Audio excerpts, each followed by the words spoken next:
Halo teman-teman, selamat datang kembali di Ruang Kelana, tempat kita berbagi cerita di setiap perjalanan.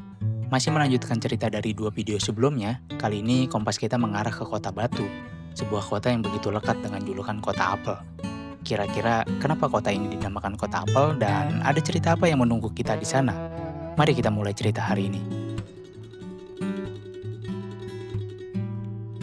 Perjalanan kita hari ini sedikit berbeda. Kami memutuskan untuk menggunakan kendaraan roda 2. Biarlah mobil kami beristirahat sejenak seharian ini. Setelah kemarin harus berjibaku melintasi panjangnya Teras Jawa. Semula memang ada niat untuk membawa mobil naik ke Kota Batu. Namun obrolan santai selepas sarapan pagi tadi mengubah segalanya. Kami baru sadar hari ini tanggal merah. Pasti jalan menuju Kota Batu akan padat oleh wisatawan. Begitu setidaknya kekhawatiran yang kami bayangkan saat ini. Akhirnya demi efisiensi waktu dan tentu saja sedikit dorongan dari jiwa random kami, keputusan pun bulat. Kita naik motor saja. Tidak mudah sebenarnya mendapatkan motor ini. Nanti saya ceritakan bagaimana kami mendapatkan motor ini.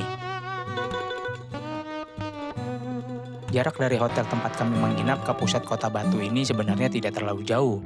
Sekitar 18 km kalau jalan lancar, atau 30 menit sampai 40 menit jika naik motor. Jika menggunakan mobil, pasti butuh waktu lebih lama, apalagi di musim liburan, macetnya pasti nambah. Selepas mengisi bahan bakar, kami putar balik sebentar di Jalan Es Parman, lalu langsung berbelok masuk ke Jalan Kedaung yang posisinya persis di samping hotel kami. Dari Jalan Kedaung rutenya cukup mudah, hanya lurus saja. Kami melewati Jalan Kalpataru, berlanjut ke Jalan Cengke, sampai akhirnya kami berbelok ke kiri, masuk ke Jalan Soekarno-Hatta, atau warga lokal biasa menyebutnya kawasan Suhat.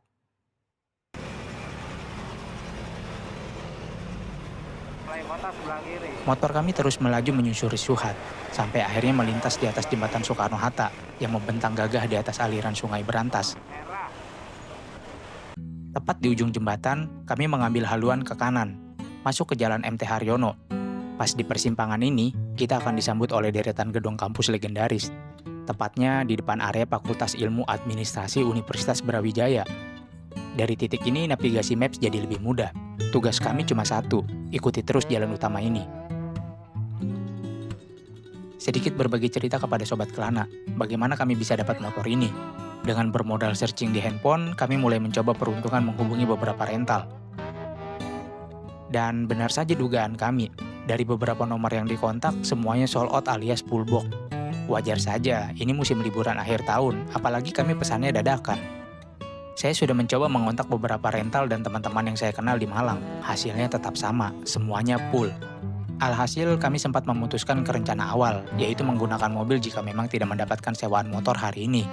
Sampai akhirnya ada satu rental yang kembali menghubungi kami, lalu menginformasikan kalau mereka masih punya unit yang ready, walaupun bukan tipe motor yang awalnya kami mau.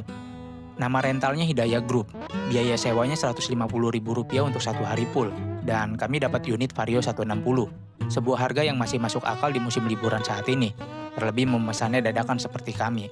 Supaya praktis, kami minta unitnya langsung diantar ke hotel, cukup tambah ongkos Rp15.000 saja, sangat sepadan daripada harus repot bolak-balik mengambil dan mengembalikan motor ke garasi rentalnya.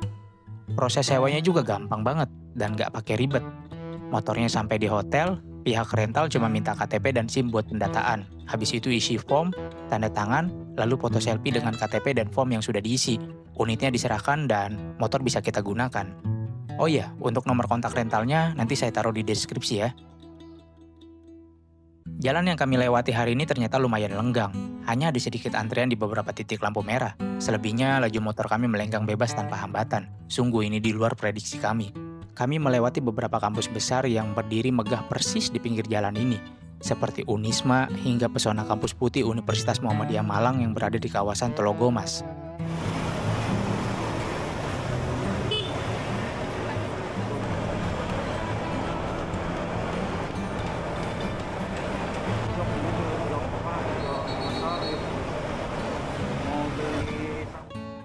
Tidak jauh setelahnya, gapura perbatasan kota menyapa kami di depan mata.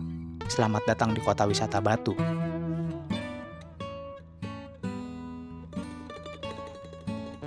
Laju motor terus membelah jalanan dengan santai, mendaki ke dataran yang lebih tinggi. Walau matahari begitu terik, namun hawa dingin pun perlahan menyusup dari balik jaket. Sebuah sapaan alam yang begitu khas dari kota yang dikelilingi pegunungan. Berbicara Kota Batu, ingatan kita kembali pada sebuah tanya di awal perjalanan tadi. Apa gerangan musabab kota sedingin ini diberi julukan kota apel yang melekat begitu erat? Rasanya kurang lengkap jika kita tidak melihat sejenak ke lembar sejarahnya. Lembar sejarah ini ternyata telah lama terukir, jauh di masa kolonial Hindia Belanda sekitar tahun 1930-an. Alkisah orang-orang Belanda kala itu terkesima oleh sebuah keistimewaan. Mereka memandang kontur tanah yang diapit oleh keangkuhan Gunung Panderman dan Pegunungan Arjuna ini seolah melihat pantulan iklim kampung halaman mereka di tanah Eropa. Saking lekatnya kepingan rindu itu, mereka bahkan menyematkan sebuah nama kehormatan. The Klein Zwitserland. Sang Swiss kecil di tepian Jawa.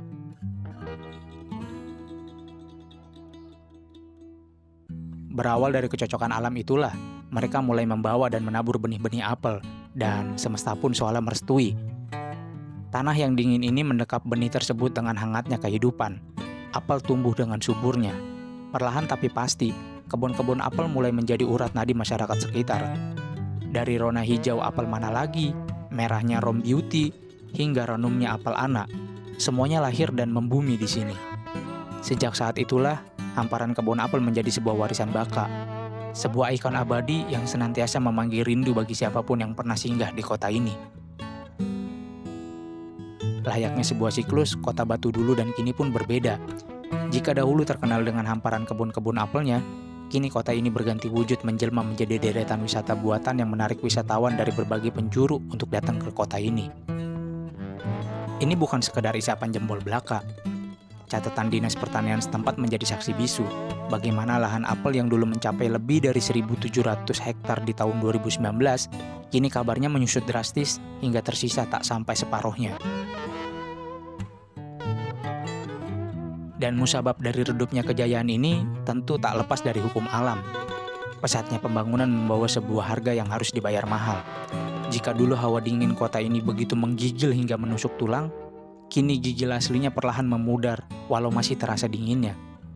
Cuaca yang kian menghangat membuat pohon-pohon apel enggan berbuah lebat, memaksa para petani harus menyerah, merobohkan sisa warisan, dan banting setir sekadar demi menyambung hidup. Sebuah ironi yang sunyi, di tengah riuh rendah dan gemerlapnya para wisata yang kini justru menjadi magnet utama kota ini.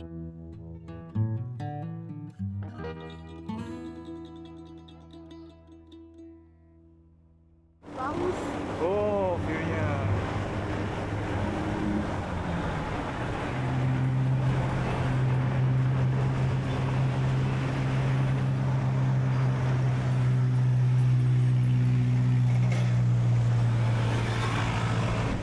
Tepat pukul 1 siang lewat 12 menit, roda motor kami akhirnya benar-benar berhenti di destinasi utama perjalanan hari ini, yaitu Museum Angkut. Meski jujur saja, selepas persimpangan lampu merah tadi, kami sempat dibuat sedikit kebingungan mencari jalan menuju pintu masuk utamanya. Oke, ini untuk motor kita ambil. Belum direkam lah. Oke.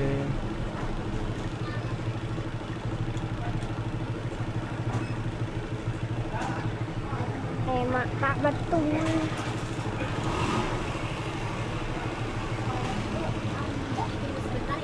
Oh iya.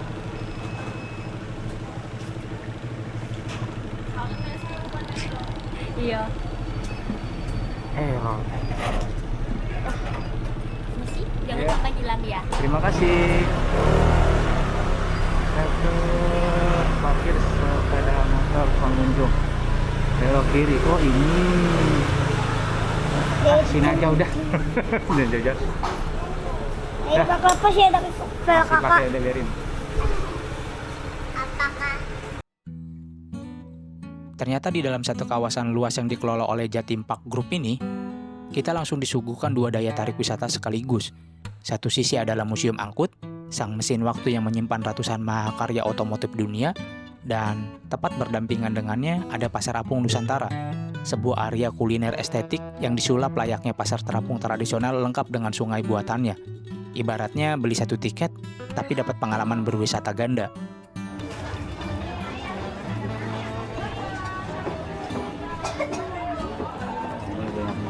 juga ternyata di sini.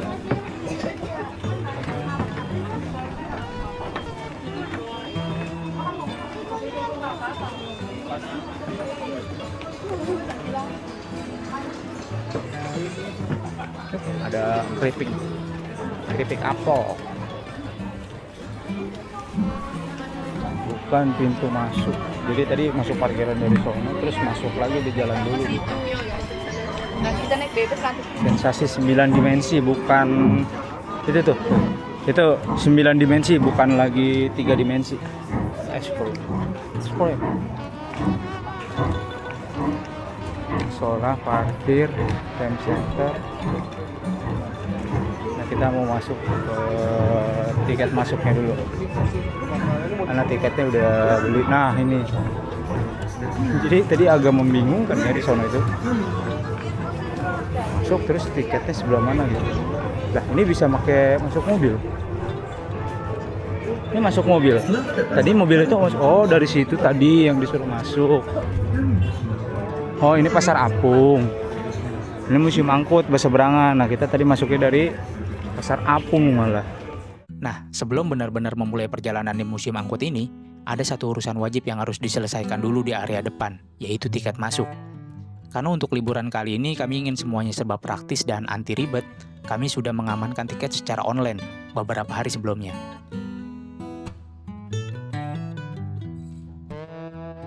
Jadi begitu sampai di sini, kami nggak perlu ikut antrian panjang di loket pembelian tiket langsung.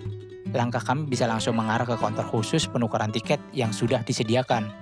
Tinggal tunjukkan e-tiket dari layar handphone, lalu dikonfirmasi oleh petugas sebentar, dan beres. Prosesnya benar-benar cepat. Nah, kalau yang kalian udah beli tiket itu bisa tukar dulu yang loket 1, terus kalau mau beli cash only yang loket 2, yang pakai edisi dia di loket 3. Jadi tiap-tiap loket udah punya kriterianya masing-masing.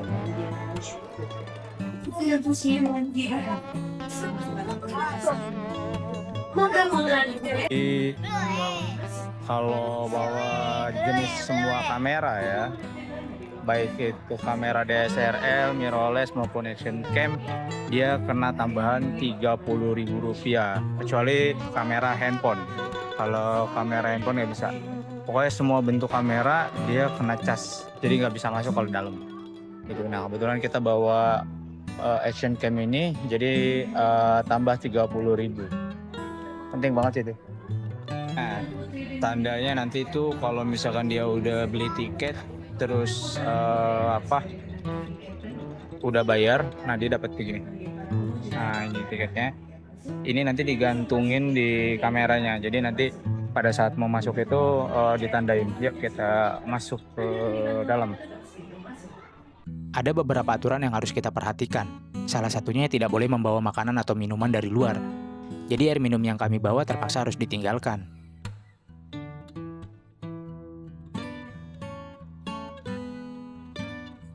Yang membuat museum angkut ini begitu istimewa, koleksinya tidak sekedar dipajang berjejer kaku begitu saja. Tempat ini dirancang dengan sangat cerdas, terbagi ke dalam beberapa sektor tematik, membawa kita menyusuri evolusi transportasi, meresapi nuansa kota tua, hingga melintas batas benua. Kendaraan roda 2 museum angkut. Bagi Anda yang membawa kamera selain kamera handphone, Anda akan dikenakan biaya tambahan sebesar Rp30.000.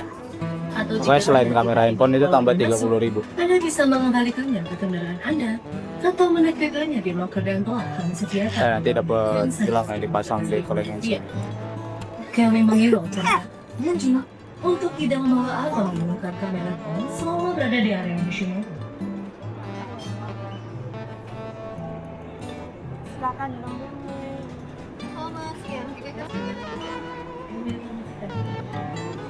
Silakan. Oke, kita pakai dulu. Kameranya sudah ya. Sudah. Silakan. Makasih. Selamat jalan-jalan. Dimulai dari hall utama, sebuah ruangan yang tak sekedar memajang koleksi, tapi seolah membentangkan garis waktu peradaban manusia. Begitu masuk, kita langsung disuguhi narasi besar tentang evolusi transportasi, sebuah perjalanan panjang dari titik paling bersahaja hingga era kejayaan otomotif dunia. Kita bisa mulai melihatnya dari yang paling sederhana, menyaksikan bagaimana roda mulai merajai jalanan lewat evolusi sepeda, Dari desain awal yang unik hingga deretan sepeda ontel yang pernah menjadi kawan setiap perjalanan orang-orang di masa lalu. Tuh, evolusi selanjutnya dari nih kita ulang dulu, ulang dari sini dari sepeda tuh. Sepeda pertama kali diklaim oleh Baron siapa tuh? Dari Karl Rice. asal Jerman. 1817. Terus nih Bonescorp. Tuh, rodanya tinggi banget. Terus ini sepeda ontel dulu namanya kak. Tuh, nih. Terus sepeda umumnya tuh, ini ada gearnya. Terus ini dari Inggris nih, tuh Indonesia nih. Oh ini translitnya.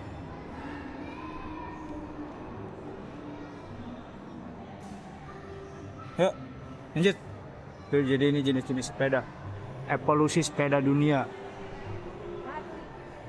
Oh, sepeda Harley Davidson. Opel. Solek. Ini ada dari Austria 1952 Condor. Oh dia dari sepeda biasa terus sampai ke sepeda motor. Hall ini juga menyimpan sejuta rasa bangga. Di sudut yang istimewa, kita disambut oleh potongan sejarah bangsa. Ada jejak perjalanan Bung Karno yang diwakilkan oleh kendaraan kepresidenan legendaris, hingga gagahnya helikopter Bell 47J 2 Ranger. Inilah burung besi pertama yang pernah mengawal tugas sang proklamator membelah angkasa Nusantara.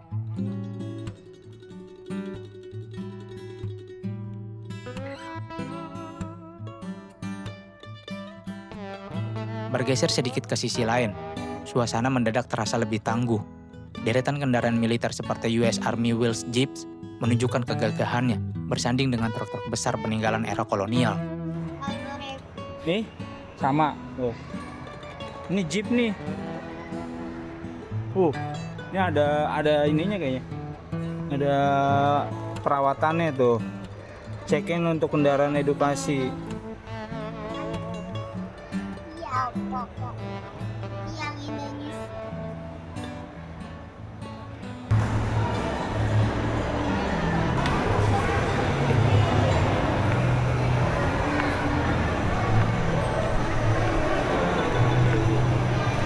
Ini kayak mobilnya Christopher Yus dia. Underbreed 1964. cc-nya 350 cc. Iya bukan sih, itu panjangnya 5,2 gitu. Ini kereta kencana.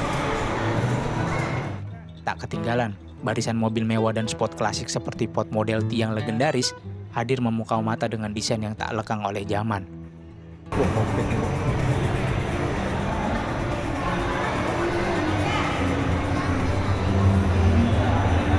Ini koleksinya musim angkut nih.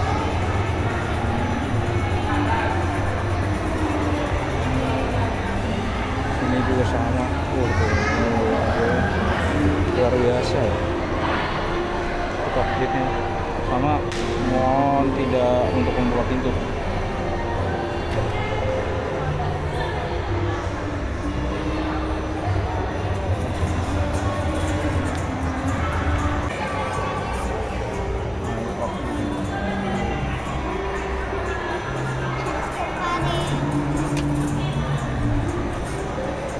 Kokpit pilotnya, mantap. Dashboardnya, hah? Bagi kami tempat ini lebih dari sekedar destinasi liburan. Ini adalah cara kami mengedukasi anak-anak, ngajak mereka mengenal sejarah transportasi secara nyata dari masa ke masa. Kami ingin mereka paham bagaimana dunia berkembang. Dengan harapan langkah kaki mereka di sini hari ini bisa menjadi inspirasi besar bagi mereka di kemudian hari.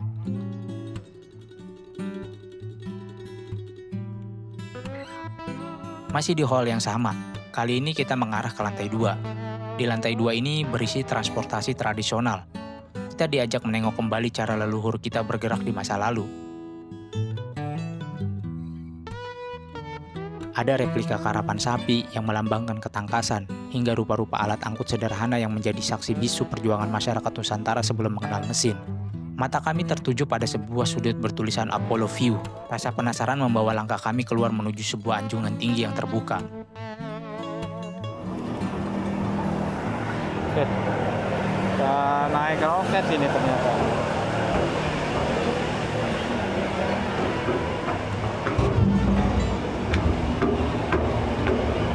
Wow. Wah, tuh terlihat jelas.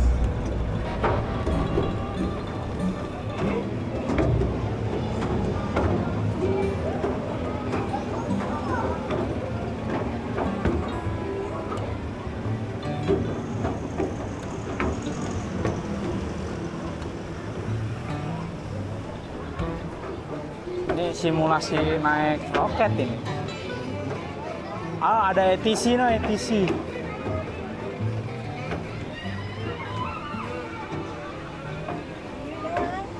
Di depan mata kami, landscape kota Batu membentang begitu megah dan indah. Hijau perbukitan bersatu dengan deretan bangunan di bawah langit yang luas. Bagi saya pribadi, ini spot paling terbaik di tempat ini. Sepanjang mata memandang, view-nya benar-benar cantik. Kami ingin anak-anak belajar satu hal lagi, bahwa sehebat apapun mesin yang diciptakan manusia, ia tak akan pernah bisa membandingkan keindahan alam semesta ini.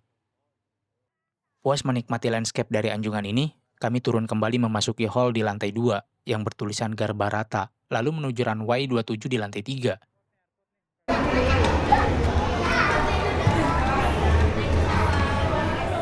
Di lantai 3 ini mata kami akan dimanjakan oleh berbagai macam jenis pesawat, mulai dari helikopter, pesawat ringan, hingga berbagai replika burung besi yang tampak begitu nyata.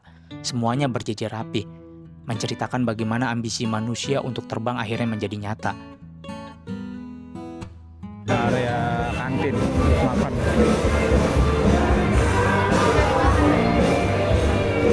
Baju-baju pilot. Ini apa? Oh, pintu keberang. Oh, itu naik pesawat. Ayo kita naik pesawat, naik pesawat. Ayo kita naik pesawat.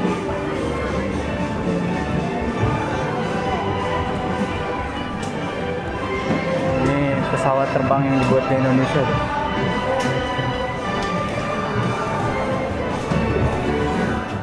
Dari halaman luar, kita menuju ke replika pesawat kepresidenan.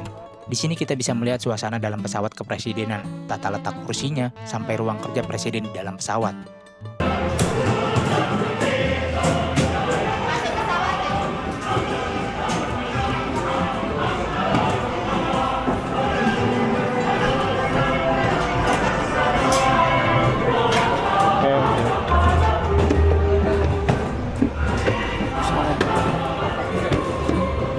Kita naik pesawat.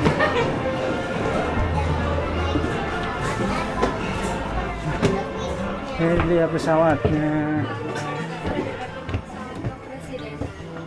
Oh, ini ruang pesawat kepresidenan. Oh, duduk. Ini buat jajaran presiden kak, presiden Indonesia tuh kak. Oh. Simulasi pesawat kepresidenan. Wah, ini ruang makannya. Makanannya juga.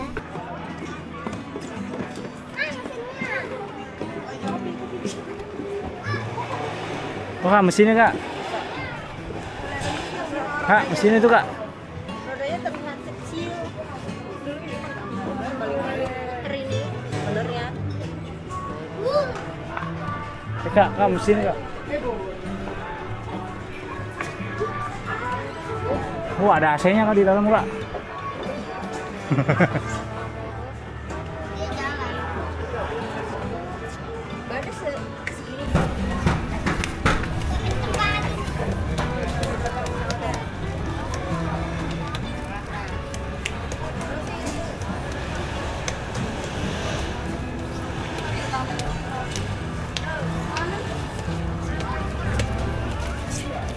Enggak lah. Puas menjelajahi angkasa dan melihat kemegahan burung besi kepresidenan, langkah kami kembali turun. Kami kembali memasuki hall di lantai 2. Namun kali ini perhatian kami tertuju pada sudut yang berbeda. Sudut yang membawa kita jauh ke masa sebelum mesin ditemukan. Inilah wajah asli bangsa kita, bangsa bahari.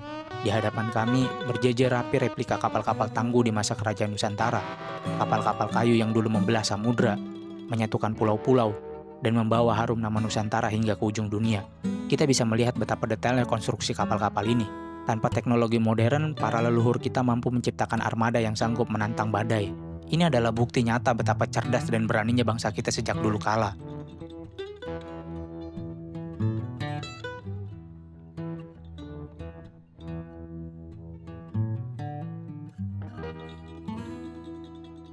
Bergeser sedikit dari sejarah bahari, kita seolah melompati waktu menuju era yang jauh lebih modern.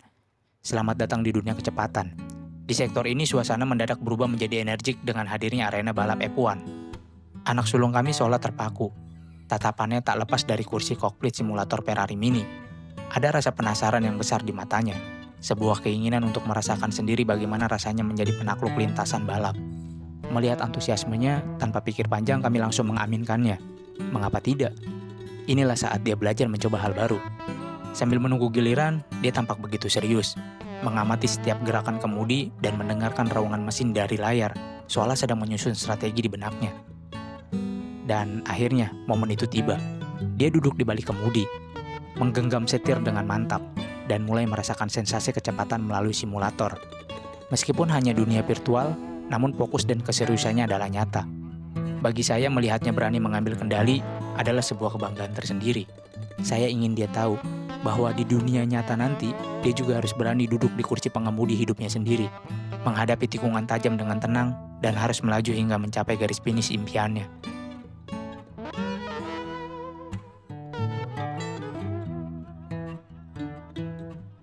Dari gedung hall, kini kami diarahkan ke zona pecinan yang berada di outdoor. Di sini, atmosfer Batavia di era kolonial begitu terasa kental. Pecinan bukan sekedar deretan bangunan, melainkan simbol asimilasi budaya yang telah berakar berabad-abad di Nusantara. Kita bisa merasakan denyut nadi perdagangan masa lalu lewat arsitektur kedai-kedai tua dan papan nama toko yang masih mempertahankan aksara aslinya. Bagi anak-anak, ini adalah pelajaran sejarah yang berwarna. Saya ingin mereka melihat betapa beragamnya wajah bangsa kita sejak dulu. Bahwa di balik sudut bangunan ini ada kisah tentang kerukunan, kerja keras, dan jejak-jejak budaya yang membentuk identitas kita hari ini. Memasuki kawasan Pelabuhan Sunda Kelapa, suasana seketika berubah riuh. Kita seolah ditarik masuk ke dalam hiruk pikuk aktivitas pelabuhan di masa jayanya.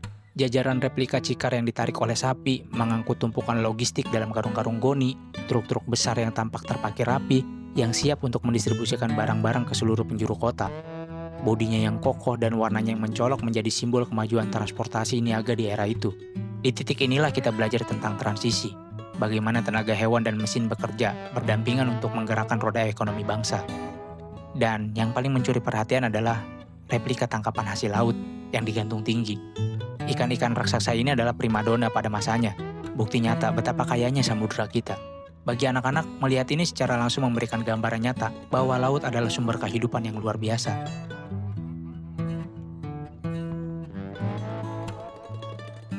Di sini kita disambut oleh deretan mobil-mobil mewah yang pernah menjadi simbol kejayaan dan martabat di zamannya. Mungkin tak berlebihan jika disebut sebagai salah satu koleksi terlengkap dari seri sedan elegan hingga mobil touring yang megah. Semuanya berjejer rapi. Menariknya, meski usianya tak lagi muda, mobil-mobil ini masih dirawat dengan sangat baik dan tetap berfungsi dengan sempurna. Mesin-mesinnya masih sanggup menderu, menjaga napas sejarah tetap hidup. 20 nih ada lagi nih. Ini lama nih dari Amerika nih.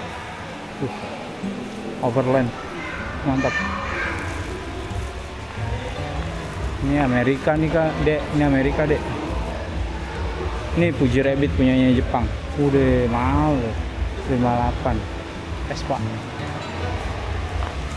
Chevrolet lagi nih. Chevrolet Apache.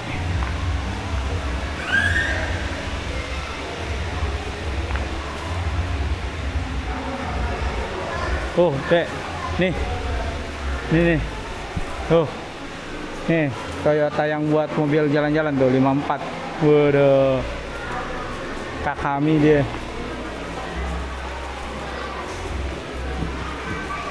Itu punyanya yang itu tuh.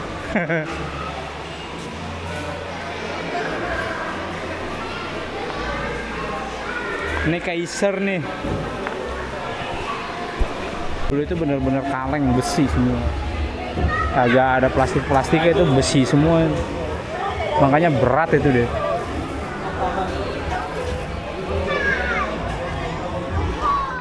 Keluar dari Batavia, kita langsung menyeberang benua. Selamat datang di zona Amerika. Suasananya berubah drastis dari ketenangan kolonial ke jalan Chicago tahun 1930-an yang penuh adrenalin.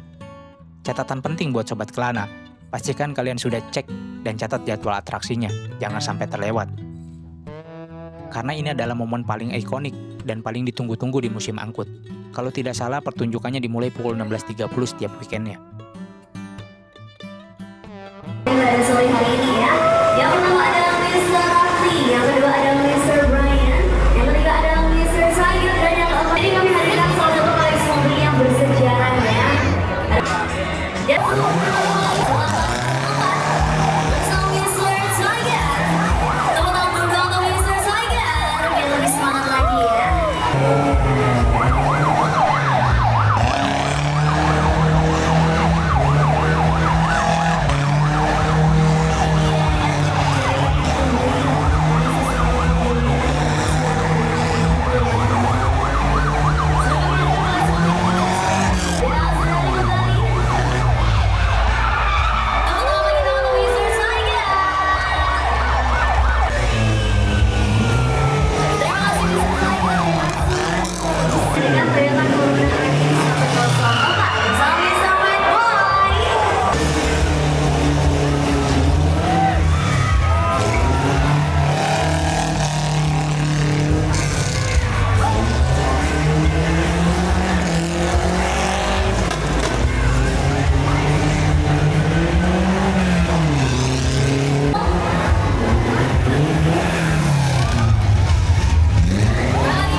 foto, ada foto sesinya, jadi ngantri dia. Nah, dia ini tadi mobil yang atraksi yang di bawah nih. Seperti itu. Banyak banget ini yang mau foto juga nih. Jadi kalau mau foto tuh antri dulu dia langsung. Dan mungkin juga ya bagi anda yang sore hari ini belum Oke, sama ridersnya langsung. Tadi.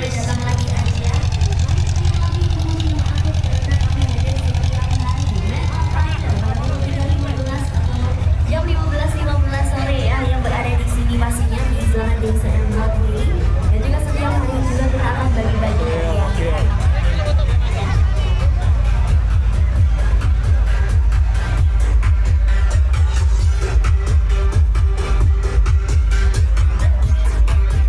Puas memacu adrenalin dengan parade di Amerika, langkah kami melanjut menyeberangi ke zona Eropa. Di sini suasana berubah drastis. Dari derum mesin yang keras menjadi deretan arsitektur yang sangat estetik dan menawan. Iya, Bu. 66. Kita seolah dibawa terbang keliling benua biru hanya dalam satu area. Identitas setiap negaranya terasa begitu kental. Ini di kawasan Eropa kita. Ada Cafe Novo.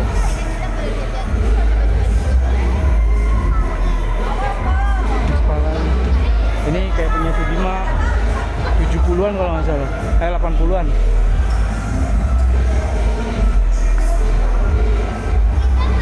Ini mobil-mobil Eropa deh, Europe. Ini kemana nih? Oh, Paris. Mona Lisa. Mana Mona Lisa? Itu lukisan Mona Lisa.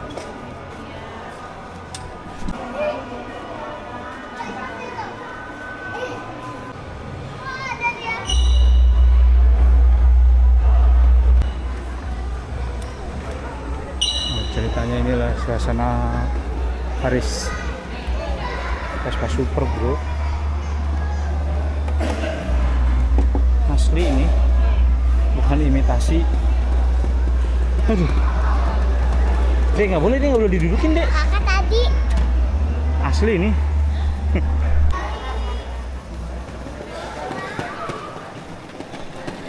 Sekarang nyebrang ke Jerman. Welcome in Dutch.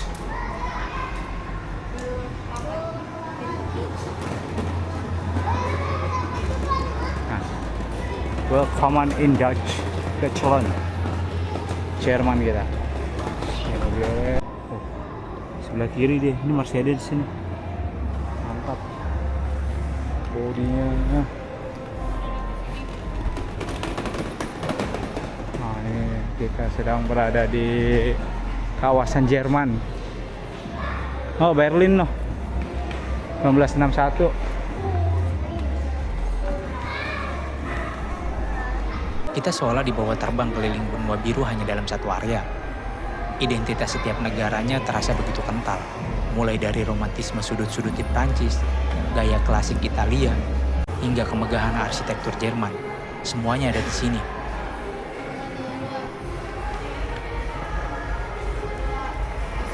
Oh, itu tembok itu tuh di Berlin tuh. Berlin, ntar ke Berlin beneran. Kita sekarang geser ke Turki. Kita ke Turki. Oh ya.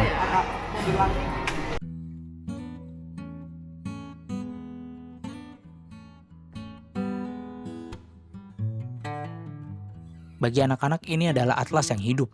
Mereka bisa melihat secara nyata keberagaman budaya dan gaya bangunan dunia, sebuah perjalanan lintas negara yang singkat, namun memberikan memori visual yang luar biasa indah. Tak terasa, kami tiba di penghujung jalan. Di kawasan Las Vegas ini, koleksinya tak terlalu banyak. Namun satu yang paling mencuri perhatian adalah mobil kuning panjang ini. Selebihnya hanya biasa saja. Kami juga menyempatkan diri mencoba wahana VR, merasakan sensasi teknologi digital sebelum benar-benar mengakhiri petualangan hari ini. Ini apa wahana baru? Hah? Taruh gimana? Masa Abi begini? Oh ya udah begini. Ini kita Batman. Oke, Batman. Ayo. Ayo masuk, masuk. Jangan dilepas kacanya. Ayo. Ayo itu masuk. Masuk, masuk, masuk. 2 film Batman. Batman nama apa itu? Cobain pakai VR. VR film Batman. Kita pakai VR.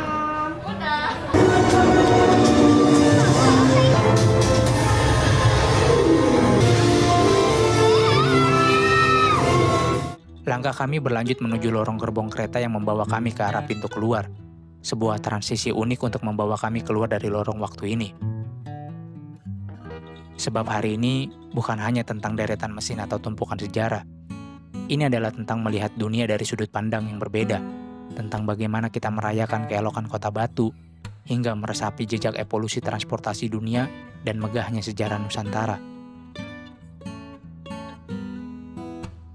Terima kasih sudah menemani perjalanan kami di Museum Angkut. Sampai jumpa di perjalanan ruang Kelana berikutnya dengan cerita yang berbeda.